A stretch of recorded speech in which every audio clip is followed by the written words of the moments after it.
The ferry was already listing when Rhys Donahue jumped in. Not metaphorically.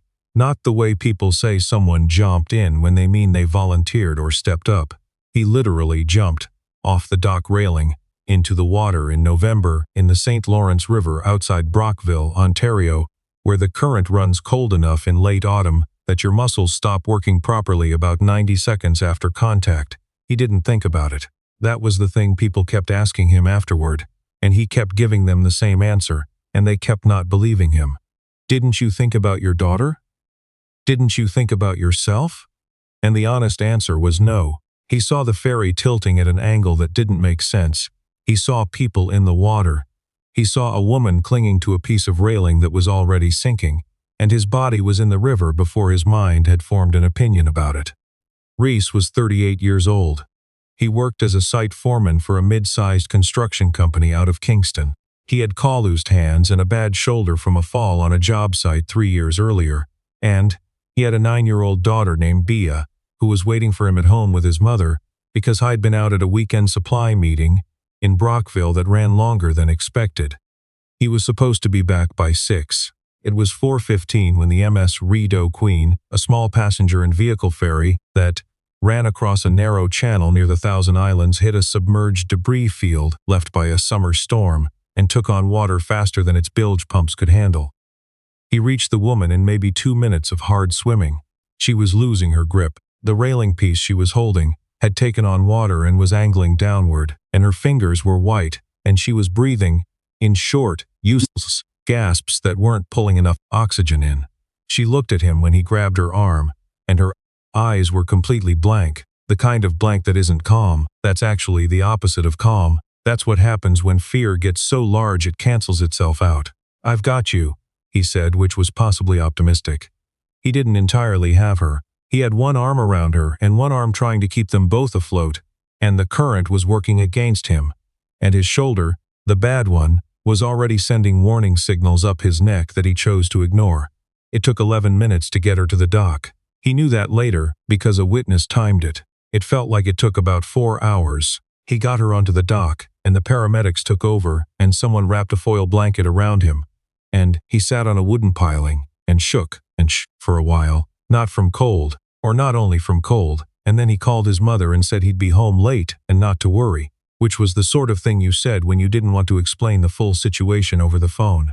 He never got her name.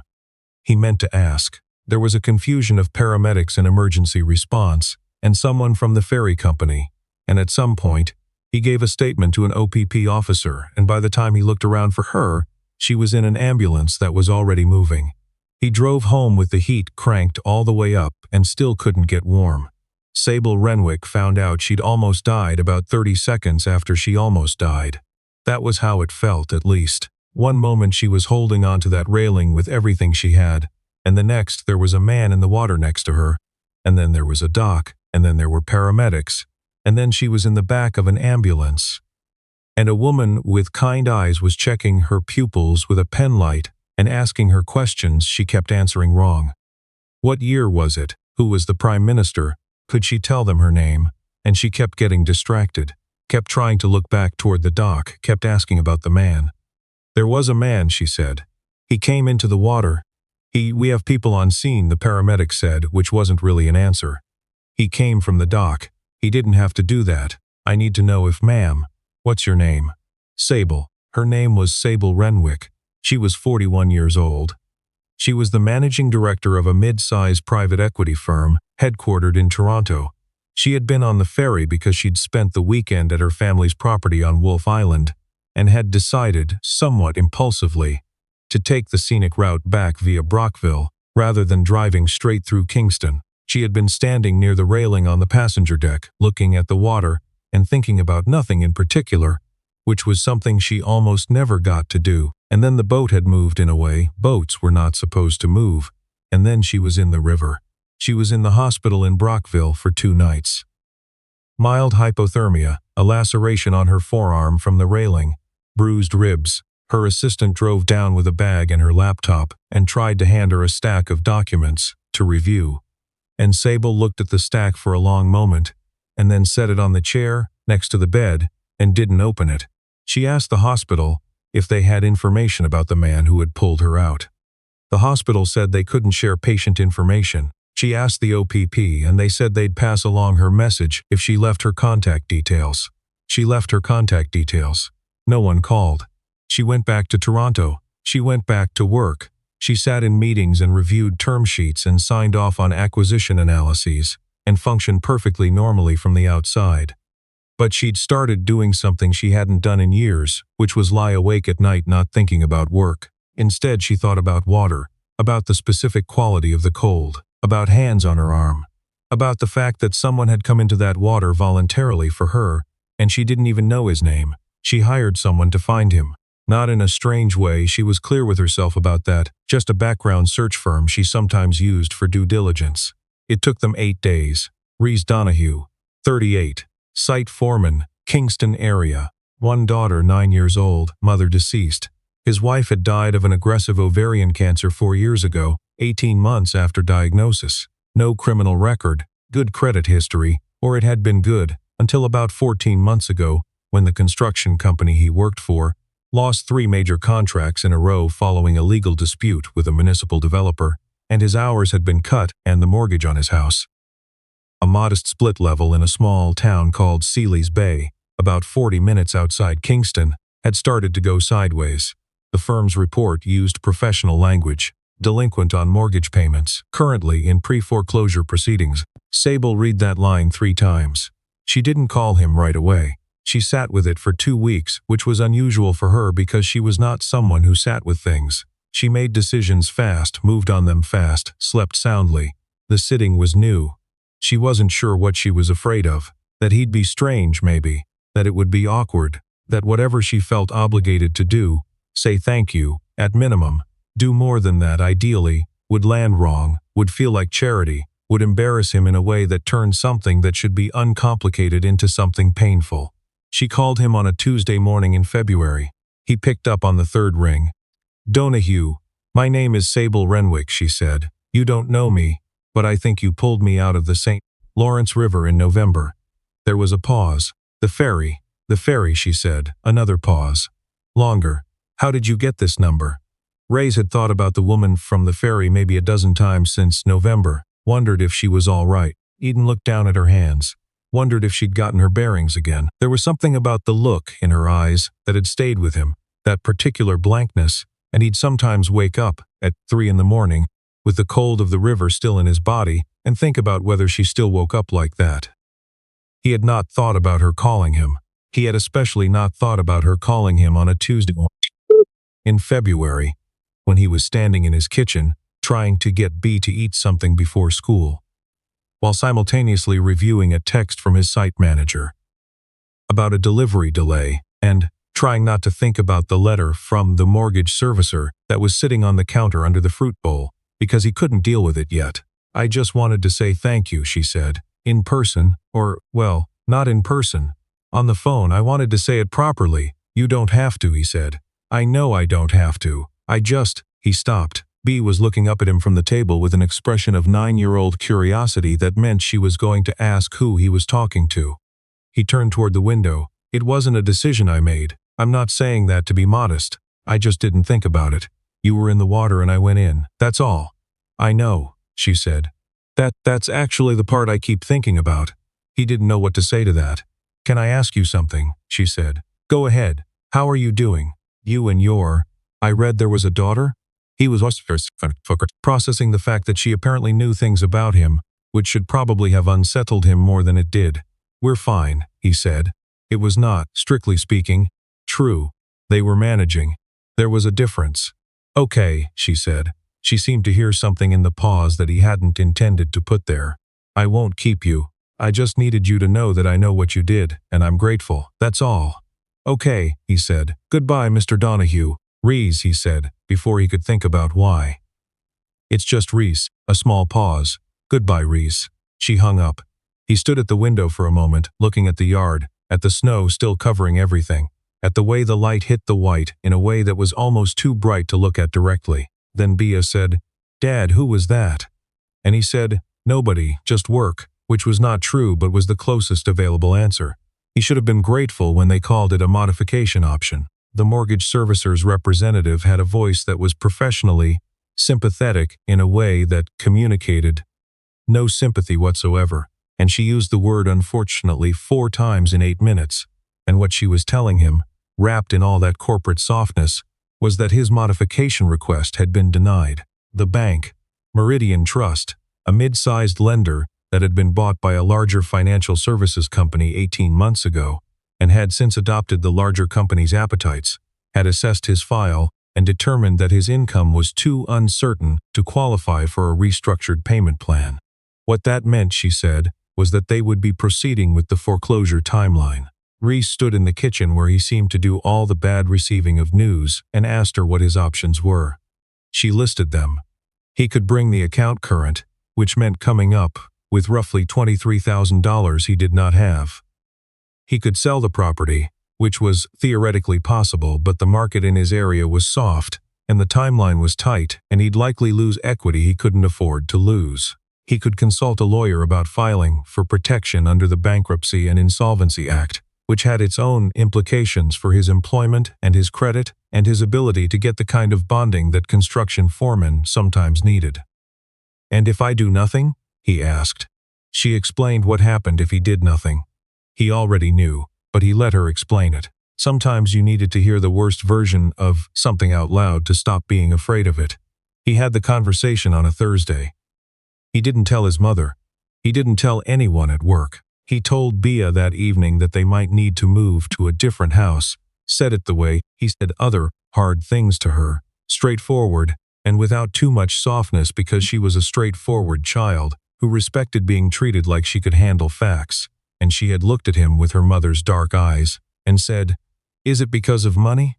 And he'd said yes, and she'd said okay, and then asked if her best friend could still come for a sleepover on Friday, and he said yes, and she seemed satisfied with that, and he went to the garage and stood there in the cold for a while looking at nothing in particular. He was not the kind of man who asked for help. He knew this was a character flaw. He'd been told so, directly by his wife in the last year of her illness, when she'd wanted him to lean on people and he'd kept refusing, kept managing, kept treating every offer of support like something that needed to be deflected. "You don't have to be okay," she'd told him, and he'd said "I know," and he had not been okay, and he had told no one. He was doing it again. He could feel himself doing it, and knowing you're doing a thing and stopping the doing of it were apparently 2 entirely different skills. The letter with the formal foreclosure notice arrived on a Monday. 14 days. He put it under the fruit bowl with the other letter and didn't look at it again. Sable found out on a Wednesday. She wasn't looking for information about Reese Donahue. She had called him. She had said what she needed to say. She had mostly stopped lying awake at night. And she had categorized the whole thing as resolved, and put it in the part of her brain where she kept things that were finished. But she had coffee every Wednesday morning with a woman named Britt, a friend from business school who now worked in commercial real estate. And that Wednesday morning, Britt mentioned, in passing, that she'd heard Meridian Trust was moving aggressively on foreclosures in Eastern Ontario.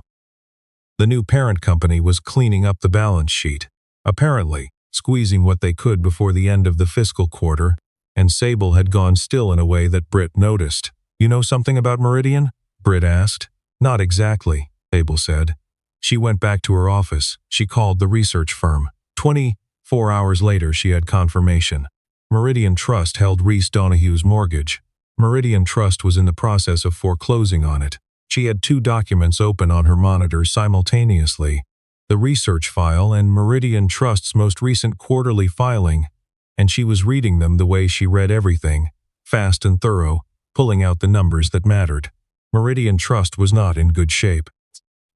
The parent acquisition had been financed aggressively, and they were carrying more debt than their current portfolio could service comfortably, which was why they were squeezing on the small accounts, trying to generate short-term liquidity. Their Tier 1 capital ratio was below where it should be. Their non-performing loan rate had ticked up. They had 3 institutional investors who had been grumbling publicly, and 1 activist fund that had taken a small position and was making noise about management. Sable leaned back in her chair and looked at the ceiling for a long moment. She was not an impulsive person. She had built her reputation on measured, methodical decision-making, on understanding risk, on never letting emotion interfere with analysis. She had passed on deals that felt good because the numbers were wrong, and she had done deals that looked ugly on paper because the fundamentals were sound. She was not someone who made decisions from the gut. What she did next was not, technically, from the gut. The analysis was real. The opportunity was real. The numbers were there if you knew how to read them. But she was also aware, with the kind of awareness she usually kept at arm's length, that she would not have been reading those numbers at all if it hadn't been for a man who had jumped into a river for a stranger. She called her CFO. Then she called the activist fund. Then she spent 4 days on the phone and in meetings that her assistant kept trying to schedule around, and Sable kept telling her to cancel everything else. Reese got the second call on a Friday morning, also while standing in the kitchen, which was starting to feel like the location where his life happened. "It's Sable Renwick," she said. "I know," he said. He'd saved the number. He wasn't sure why. He'd told himself it was practical. "I need to tell you something," she said. "And I need you to let me finish before you say anything." "Okay," he said wearily. "I work in private equity. I know what that sounds like. But what it means practically is that I look at undervalued assets and I find ways to restructure them. I've been looking at Meridian Trust." He went still. Meridian Trust's parent company overextended themselves in the acquisition, and they've been generating short-term cash flow by aggressively foreclosing on their residential mortgage book. It's not good banking practice. It's not good business. And frankly, their Tier 1 capital position is a problem they haven't disclosed well. I've been in conversations with their largest institutional shareholders, and with an activist fund that's been pushing for leadership change. A pause. "As of this morning, we have sufficient proxy commitments to call a special meeting and replace the board." He didn't say anything. He'd said he wouldn't, and he was holding to it. What happens next is a full operational review, new management, and a restructuring of the residential portfolio. Accounts that were foreclosed on during this period, or in the process of being foreclosed on, will be reviewed. Mortgages that can be modified will be modified. Another pause, shorter this time. "I'm not buying the bank for you, Reese. I want to be clear about that. This is a legitimate investment with a reasonable return thesis, and we did the analysis properly. But I did do the analysis because I found out what was happening to your mortgage, and I'm telling you now because I think you deserve to know." He stood in the kitchen and looked at the fruit bowl on the counter, at the slight bulge underneath it where the letters were. "How?" he said, and then stopped, and then tried again. "Why are you still?" "But that wasn't right either." "Because you jumped in the river," she said simply. "And I think about that a lot, about what kind of person does that without thinking. And I thought about whether the kind of person who does that should lose his house while a bank he's never met artificially generates liquidity." A pause. I didn't like the answer. He turned away from the fruit bowl. Out the window the yard was showing the first real signs of something, just the barest edge of thaw, the snow pulling back from the roots of things, the dark earth just becoming visible again at the margins. March in eastern Ontario. Things still looked dead but weren't. "I don't know what to say," he said. "You don't have to say anything. I'm not good at." He stopped. He thought about the garage, about standing there in the cold looking at nothing, about the specific loneliness of deciding to manage everything alone. "I've been dealing with this by myself for a long time." "I know," she said, and then carefully, "You don't have to." It was such a small thing to say. 4 words. He'd heard them before, or words like them, and he'd deflected them every time. Filed them under people meaning well, under not applicable to me, under all the places he put things he didn't know how to receive. This time he didn't deflect. "Okay," he said. The special meeting was held 6 weeks later. Sable sat in a boardroom in Toronto with a coalition of institutional investors, who together controlled enough shares to mandate a governance review, and she watched the Meridian Trust Board vote themselves out of their own positions with the particular grace of people who'd been given no other option. The new interim CEO was a woman Sable had worked with before, meticulous, fair, with a background in community lending that was somewhat unusual for someone being parachuted into a turnaround. Within her first 2 weeks, she'd suspended all pending residential foreclosures, pending a full review. Within her first month, she'd announced a modified loan restructuring program. Within her first quarter, she'd fired the VP of residential lending, who had implemented the aggressive foreclosure policy in the first place. and had done so, apparently, in direct violation of the institution's own hardship policies. Rice got a letter in April, a real letter, on paper, from the new mortgage servicing team. His account had been reviewed. He qualified for a modified payment structure under the new residential hardship program. The outstanding delinquent balance had been consolidated into a new loan term. His payments going forward were lower than what they'd been before the original delinquency. He read it at the kitchen table. Bea was at school. The house was quiet. Outside the window, the yard had gone from the pale non-color of late winter to something real. Actual green, tentative but definite, the kind that didn't apologize for showing up. He read the letter twice. Then he picked up his phone. She picked up on the second ring. "I got the letter," he said. "I heard the program launched," she said. "I hoped yours would come through quickly. Can I ask you something?" "Sure." He tried to think of how to ask it. He wasn't good at this. He'd established that. But he was possibly, in the early stages of trying to get better at it. "Why does it matter to you? I know what you said. The investment, the return thesis, the analysis. But there are a lot of distressed assets. Why this one?" A pause. He could hear her thinking. "Do you ever drive to work and make a decision that doesn't seem like a decision at the time?" she said finally. "Like you just turn left and later you realize turning left changed the whole day?" "Yeah," he said. "I think jumping into rivers and acquiring distressed banks are both like that. The decision is there before you're aware of having made it. The analysis comes after, to justify what you already knew." He thought about this. What did you already know? Another pause longer. That it was wrong. That someone had let you down, the bank, the system, whatever you want to call it, when you'd just spent all this energy not letting anyone down. She paused again. "And I know what it's like to feel like something has you underwater and you're losing your grip. I just have different tools than you do." It was the most she'd said to him about herself in any of their conversations. He noticed it. "Thank you," he said. "Not just for the letter, for doing what you did. You came into the river for me," she said. "I came into the board meeting for you. It seemed proportionate." He laughed.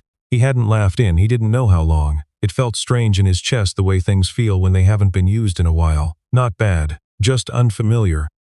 "I'd like to buy you coffee sometime," he said. I don't know if that's strange." "It's not strange," she said. "I'm in Kingston." "You're in Toronto." "I know where Kingston is," she said, with something in her voice that might have been dry or might have been something else. "I've actually been thinking about looking at some property out your way. There's a building in Sealy's Bay someone's flagged for me." He stopped. "Sealy's Bay, small world," she said. He looked out the window at the yard, at the green, at the way things came back, slowly, quietly, from the places they'd been underground. "Yeah," he said. "It is." The coffee happened on a Saturday morning in May. He drove her out to show her the building she'd been looking at. A converted mill property, on the water that had gone through 2 failed development proposals, and was now sitting empty, beautiful in the way that neglected things sometimes were, still showing the shape of what it had been. They walked around the outside of it in the early afternoon, and she asked him questions about the foundation work, about what a rehabilitation like this would look like structurally. And he answered them properly, the way he'd answer anyone, without oversimplifying. She noticed that. He could tell she noticed it, the way she stopped nodding along, and actually started listening differently. They got coffee from a place on the main street. They sat at a table outside because it was warm enough, just barely, in the particular way May in eastern Ontario was warm enough, not confident about it yet but willing to try. Bea was at her friend's house across town.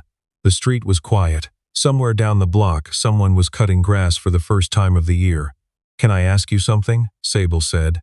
"You keep asking that," he said. "Do you mind?" "No." What was it actually like, that day, going in?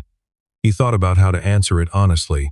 "Cold," he said. "Colder than you'd think. The current was stronger than it looked. My shoulder," he touched it reflexively. "I've got a bad shoulder, rotator cuff. It was letting me know about it the whole time, but you kept going."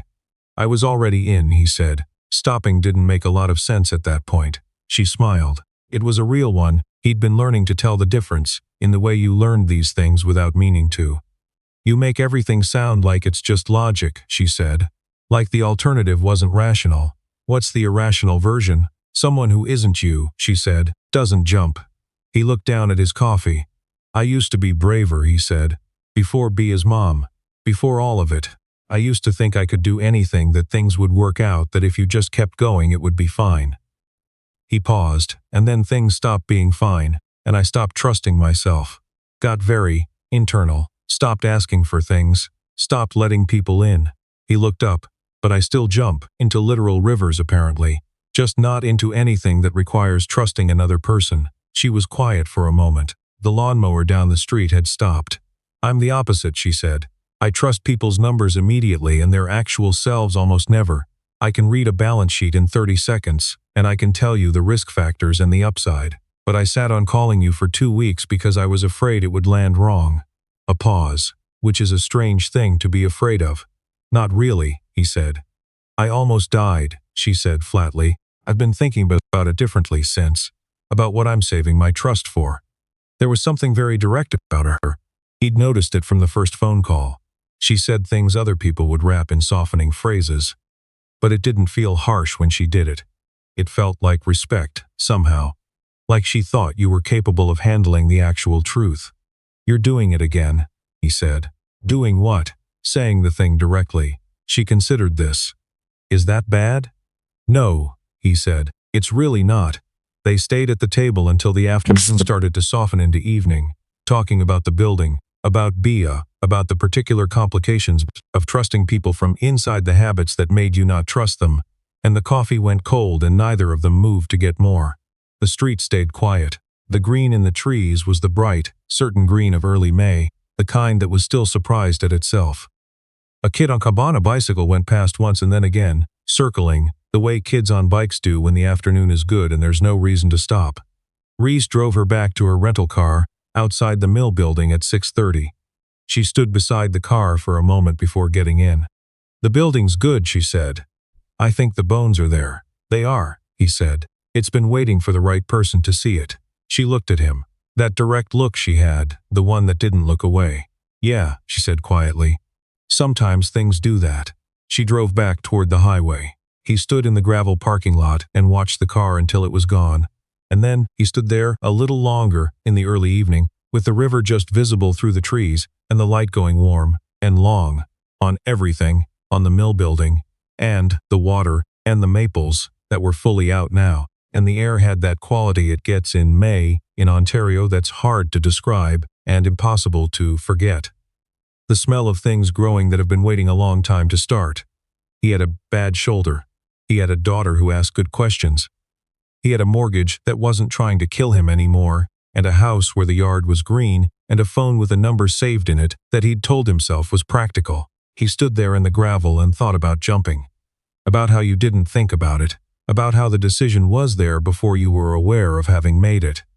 He took out his phone and he sent her a message. It said, "The bones are there in people too, I think, in case that was what you meant." He stood there in the gravel and waited. 3 minutes later, she wrote back, "It was exactly what I meant.